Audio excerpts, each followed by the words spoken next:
Eu quero falar com vocês sobre os discernimentos necessários para que possamos ser verdadeiras testemunhas do Evangelho de Jesus Cristo no mundo de hoje. Eu gostaria de partir do capítulo 17 do Evangelho de São João, porque Jesus diz uma coisa interessante. Nós estamos no mundo, mas nós não somos do mundo. Nós não podemos dissociar essas duas coisas. Vejam vocês, eu como cristão estou inserido no mundo. Não há como querer viver como se não estivéssemos no mundo. E para isso nós precisamos olhar algumas coisas. Fazer discernimento é você saber separar aquilo que é positivo daquilo que é negativo. Usar o positivo a seu favor. Por exemplo, a pluralidade. A igreja apoia, mas ela não apoia o pluralismo sectário, ou seja, o relativismo. A pluralidade, ela respeita as diferenças, ao passo que o pluralismo exige respeito, mas ele não respeita as diferenças. O sectarismo é um ponto negativo e nós devemos extirpar do nosso meio. A secularidade. A secularidade também é algo positivo, porque valoriza as conquistas humanas, ao passo que o secularismo é algo negativo, porque ele despreza a Deus, ele trata a Deus como um intruso. Nós também devemos valorizar a necessidade que nós temos de usar os eletrônicos, mas nós não podemos nos tornar escravos dos eletrônicos. As mídias sociais é algo interessante, mas a comunicação virtual ela não pode de forma alguma substituir o relacionamento que nós devemos ter com as pessoas. O consumo dos bens necessários. É claro que nós devemos comprar aquilo que nós precisamos. O que nós não podemos é entrar num consumismo desenfreado. Assim também como o uso do dinheiro. É preciso ter dinheiro para comprar as coisas, mas nós não podemos jamais idolatrar o dinheiro. Outra coisa interessante a destacarmos é a questão que as tentações que nós sofremos na missão.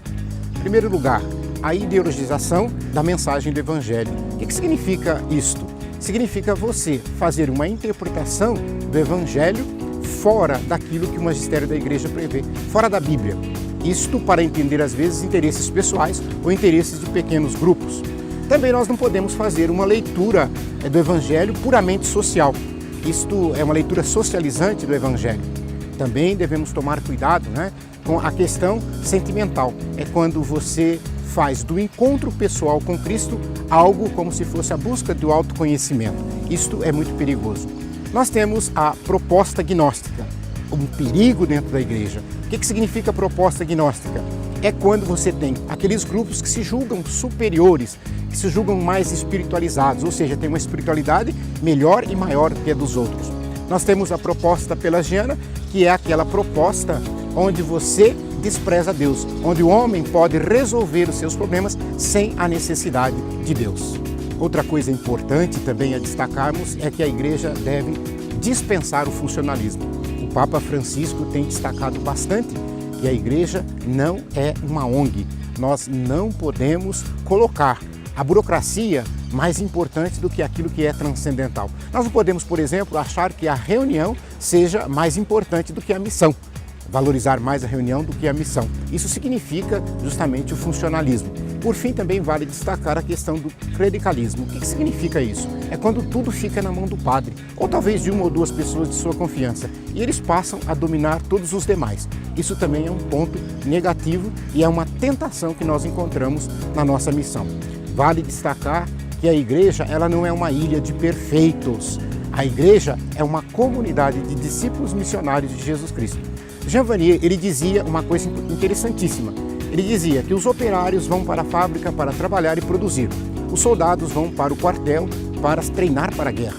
Nós, cristãos, unimos em comunidade para amar e para servir Jesus Cristo. A igreja, ela faz parte da história, ela está na história. Nós não podemos viver à margem da história. E como parte desta história, nós devemos viver a proposta amorosa de Jesus Cristo, olhando como serviço, e Ele mesmo deu exemplo na última ceia.